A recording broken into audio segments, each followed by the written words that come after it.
سرورا شاہ کریمہ دستگیرہ اشرفا، کہ ان کے نسب میں کوئی جھول جھال نہیں ہے.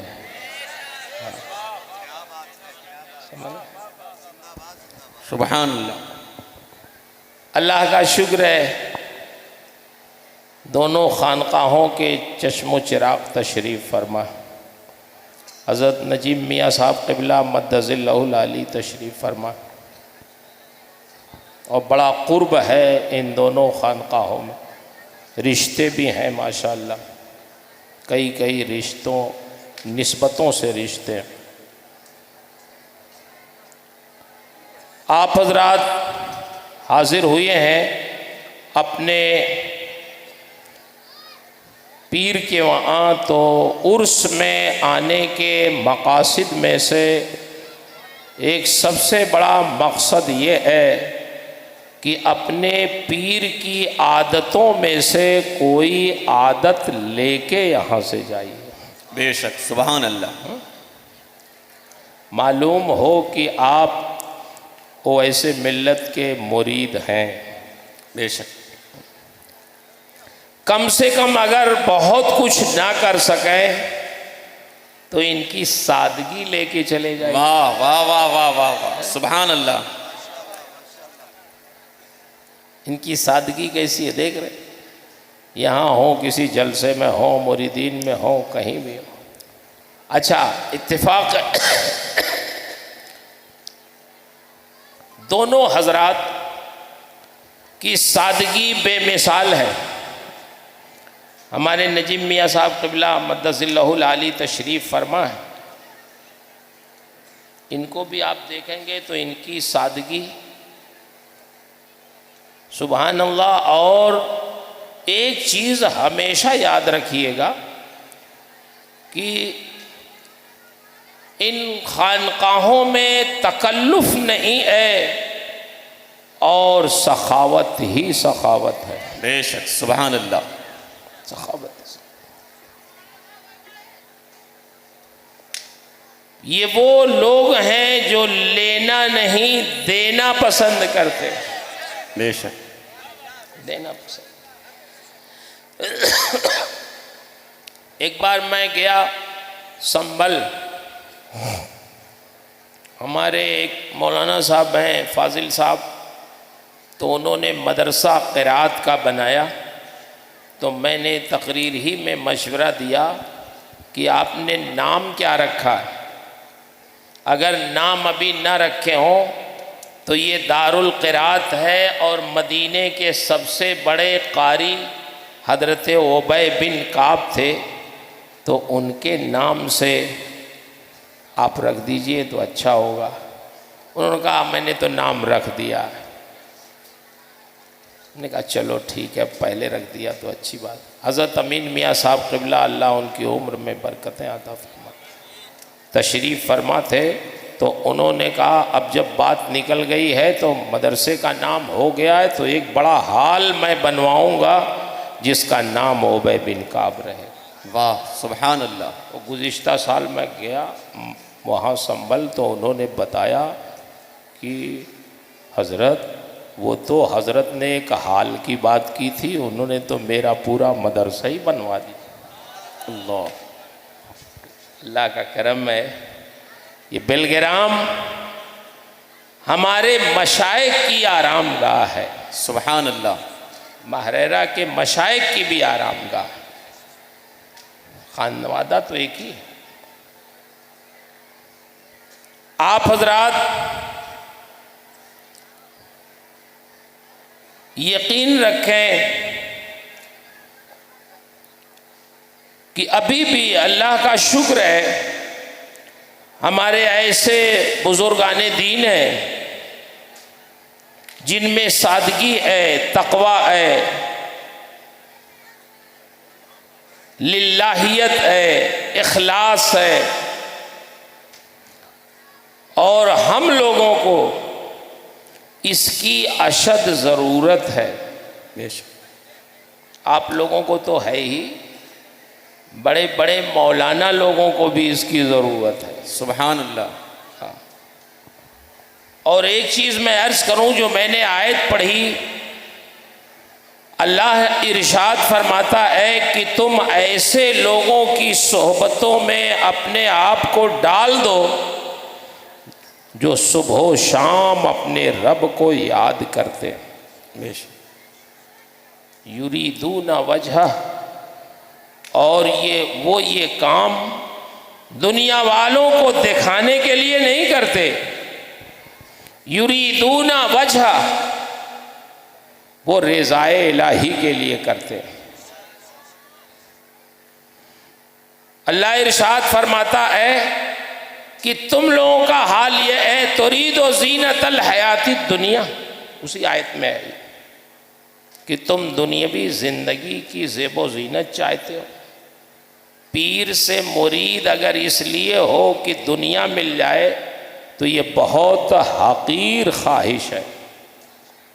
پیر سے اس لیے مرید ہویا جاتا ہے کہ خدا مل جائے، بے شک، سبحان اللہ، رب العالمین کا قرب مل جائے۔ روپے پیسے کے لیے مرید نہیں۔ بہت سے لوگ سوچتے ہیں حضرت پھونک دیں گے تو غریب سے امیر ہو جائیں گے۔ ٹھیک ہے، اللہ نے بزرگوں کی زبان میں تاثیر دی ہے، لیکن یہ مقصد ہمارا نہیں ہونا چاہیے۔ ہمارا مقصد یہ ہے کہ ہم ان کا قرب اگر حاصل کریں تو ہمارے دل میں کوئی تبدیلی آ جائے۔ بے شک۔ بڑے بڑے عالم، بڑے بڑے محدث، بڑے بڑے عاشق، ان کو بھی ضرورت پڑتی تھی خانقاہوں کی۔ ہم لوگ مدرسوں میں ایک کتاب تھی شرح جامی، علامہ جامی کی، بڑی اہم کتاب تھی، اب تو کہیں پڑھائی جاتی ہے، کہیں کہیں نہیں پڑھائی جاتی۔ علامہ جامی بہت بڑے عالم اور بہت نیک بھی، ایک ایک مہینے کا روزہ وہ نفلی رکھا کرتے مسلسل۔ ایک بار ایک مہینے کا روزہ مسلسل رکھا اور افطار کے وقت ایک ہوٹل میں گئے کھانا کھانے۔ جب ہوٹل میں گئے تو مالک نے کہا کہ پیسے پہلے جمع کر دیجیے۔ علامہ جامی نے جمع کر دیا، کہا بیٹھ جائیے، انتظار کیجیے کھانے کا۔ بیٹھ گئے، انتظار کرنے لگے، روزے سے تھے۔ اب جتنے لوگ ان کے بعد آئے سب کو کھانا ہوٹل والے نے دے دیا، علامہ جامی کو نہیں دیا۔ یہ بڑے ناراض ہوئے، اندر سے اٹھ کے آئے، کہنے لگے پیسے تو تم نے پہلے جمع کروا لی اور کھانا مجھے ابھی تک نہیں دیا۔ تمہیں کچھ معلوم ہے، ایک مہینے سے میں روزہ رکھ رہا ہوں، مسلسل بھوکا ہوں، پیسے تم کو دے دیا اور کھانا تم نے نہیں دیا، کیا بات ہے؟ تو ہوٹل کا وہ ملازم جو کھانا دیتا تھا اس نے کہا مولوی صاحب آپ نے ایک مہینے کا روزہ رکھا تو کوئی میرے اوپر احسان کیا، بلکہ آپ کے روزے سے آپ کا نفس اور موٹا ہو گیا۔ آپ کو یہ گمان ہو گیا کہ میں نے ایک مہینہ روزہ رکھا، موٹا ہو گیا آپ کا نفس۔ تو ان کو سمجھ میں آیا کہ ارے یہ تو کوئی اللہ والا بندہ لگ رہا جو میری اصلاح کر رہا۔ علامہ جامی فرماتے ہیں کہ پھر یہ نفس موٹا اگر ہو گیا تو دبلا کہاں ہوگا یہ بتاؤ۔ واہ واہ واہ واہ۔ تو اس نے کہا سنو، تمہارا حصہ یہاں نہیں ہے، تمہارا انتظار خواجہ عبید اللہ احرار سمرقند میں کر، واہ واہ واہ واہ، سبحان اللہ سبحان اللہ۔ یہاں نہیں، تمہارا نفس وہی دبلا کریں گے۔ انہوں نے اپنا بوریا بستر باندھا، بہت بڑے عالم تھے، کتاب ان کی بڑی روزے دار عامل تھے، لیکن ضرورت تھی ان کو۔ سمرقند کا سفر کیا اور سمرقند کے حدود میں جب داخل ہوئے تو خواجہ عبید اللہ احرار جو سلسلہ نقشبندیہ کے بزرگ ہیں ان کو کشف سے معلوم ہو گیا کہ علامہ جامی میرے یہاں آ رہے ہیں۔ سبحان اللہ. معلوم ہو گیا. خادم سے کہا دیکھو مولوی صاحب آ رہے ہیں، جب وہ آ جائیں تو کھانا لے کے جاؤ سونے کے برتن میں. سونے کے برتن میں کھانا جائز نہیں ہے. امتحان کے لیے بھیجا کہ جاؤ مولوی صاحب کو کیا کہتے ہیں وہ. تو جب یہ پہنچے تو خادم کھانا لے کے گیا، اور جب انہوں نے دیکھا وہ سونے کا برتن تو کہا لا حول ولا قوت الا باللہ. سونے کے برتن میں کھانا، اس میں تو منع کیا گیا شریعت میں، میں کھانا کیسے کھاؤں؟ تو حضرت نے کہا تھا کہنا کھانا ہو کھائیے، نہیں تو جائیے. تو جب خادم نے کہا کہ سنیے کھانا ہو مولوی صاحب تو کھائیے، نہیں تو جائیے، تو یہ سمجھ گئے کوئی راز ضرور ہے اس میں. تو کھانا اس میں سے نہیں کھایا، لیکن نکال کے پتھر پہ رکھا اور پتھر سے اٹھا کے ایک لقمہ منہ میں ڈالا، اور قلب علامہ جامی کا فوراً روشن ہو گیا.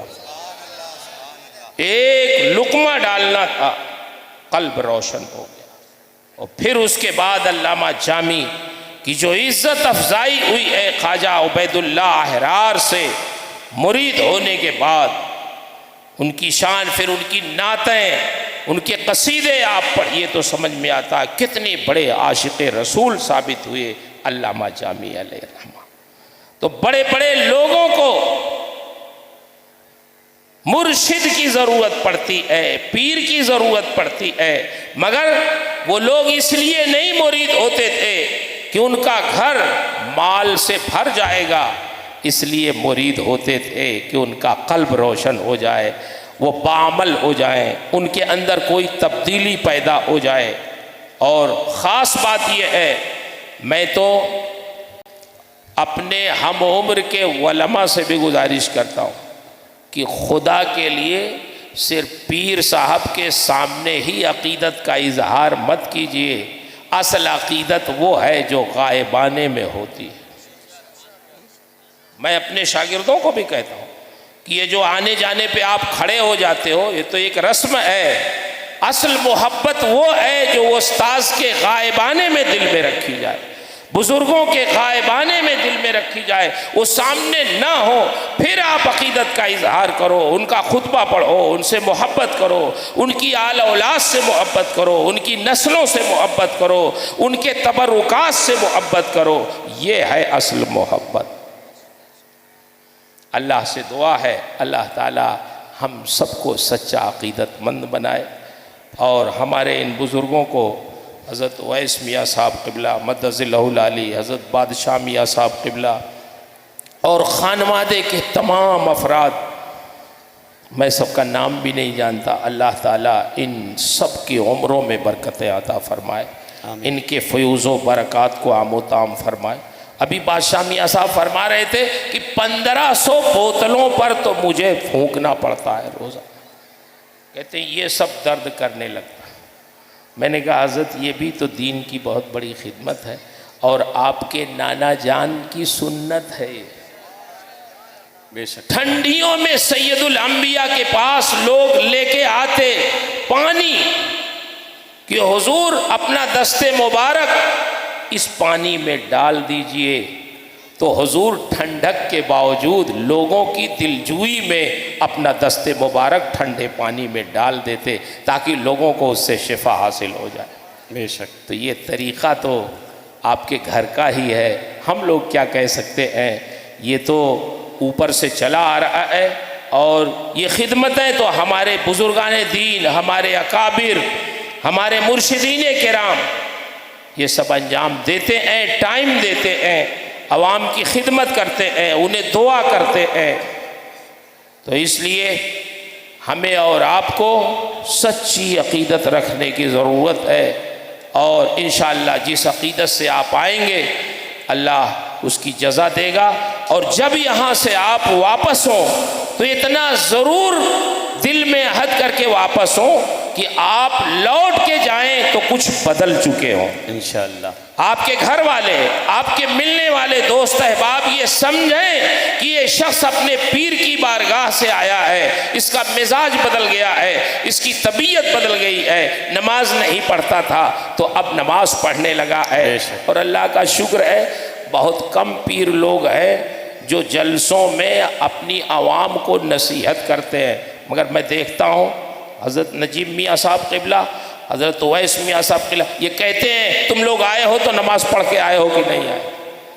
تم لوگ آئے ہو چادر چڑھا رہے ہو مزار پہ، تو چادر چڑھانے کے بجائے تم اپنے مدرسوں میں کسی مدرسے میں کتاب دے دیا کرو، اس کو لوگ پڑھیں گے تو اس سے زیادہ ثواب ملے. تو یہ وہ لوگ ہیں جو آپ حضرات کو، ہم لوگوں کو سچی راہ دکھاتے ہیں. ان کے لیے غائبانے میں بھی دعا کریں. ایک ٹائم بنا لیں کہ امت مسلمہ کے لیے دعا کریں، اپنے ماں باپ کے لیے دعا کریں، اپنے پیر کے لیے دعا کریں، پیر کے خانوادے کے لیے دعا کریں. یہ غائبانے میں جو آپ دعا کریں گے یہ سچی محبت ہوگی، انشاءاللہ اللہ اس کی جزا دے گا. اللہ سے دعا ہے اللہ تعالی ہم سب کو جزائے خیر عطا فرمائے. وآخر دعوانا ان الحمدللہ رب العالمین. استغفر اللہ ربی من کل ذنب واتوب.